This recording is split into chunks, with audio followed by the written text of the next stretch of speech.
Hi everybody, and welcome back to A Dinosaur in the Library. I'm Dawn, and thank you for showing up in my strange little kingdom to hear me ramble about books and wander around in my own head. So today I'm going to be doing another book review, and I will say up front that I did receive this as a free review copy through a Goodreads giveaway from Houghton Mifflin Harcourt, and I just want to say that does not color my view of the book at all.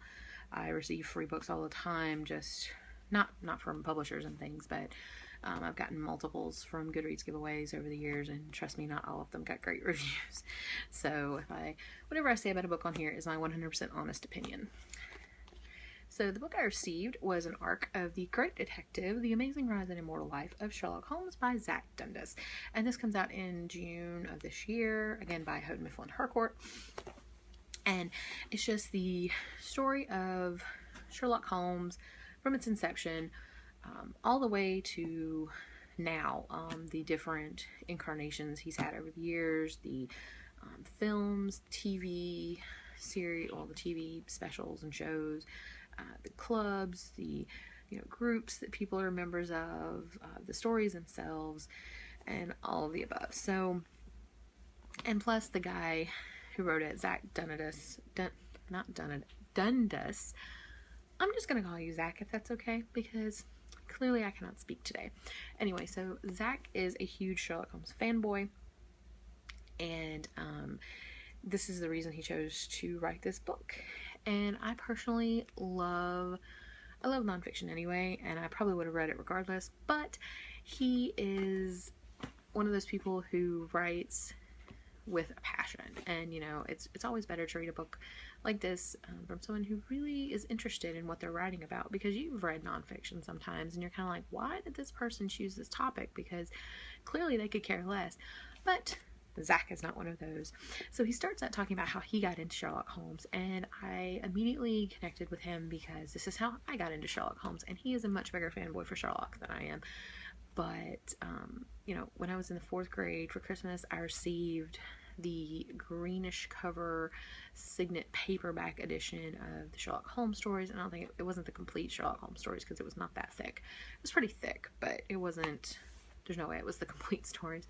And before that I had read probably The Hound of the Baskervilles, because I've always been kind of into horror, so I know I'd read The Hound of the Baskervilles, and I had seen things on Mystery on PBS, which I loved for multiple reasons, but the Edward Gorey drawings in the beginning, the animations at the beginning, were my absolute favorite. I still can hear that music, and it just fascinates me, and I love it. I used to watch it with my uncle, but he also talks about that show in here, but he talks about, finding these stories when he was in, he was probably about, elementary age. I can't remember what grade he said he was in, but it's probably about the same time I was discovering them in Central Alabama, which is interesting. And it's just a really cool and well-written biography of the great detective himself.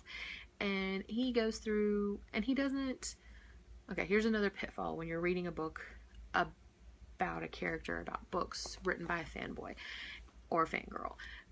There's always the possibility that they're going to sing nothing but its praises and gloss over a lot of them, the errors and things like that.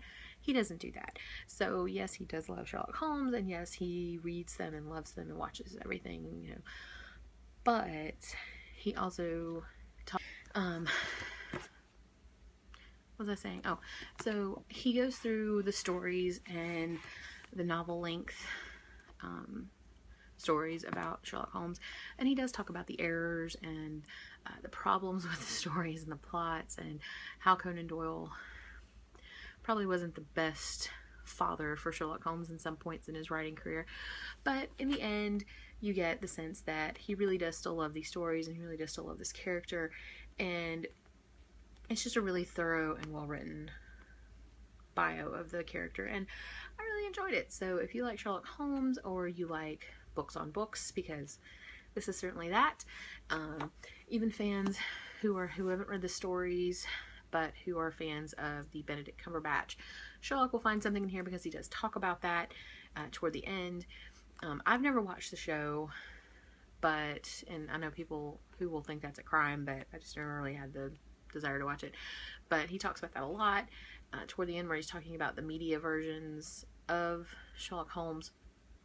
So everyone who loves this character in any way, shape, form, or fashion can find something to love in this book. And like I said, it comes out in June from Houghton Mifflin Harcourt, so you should definitely pick up a copy. And that's all I have to say about Zack Dundas's The Great Detective. So I hope you guys have a wonderful week, and I will see you in the next video. Bye!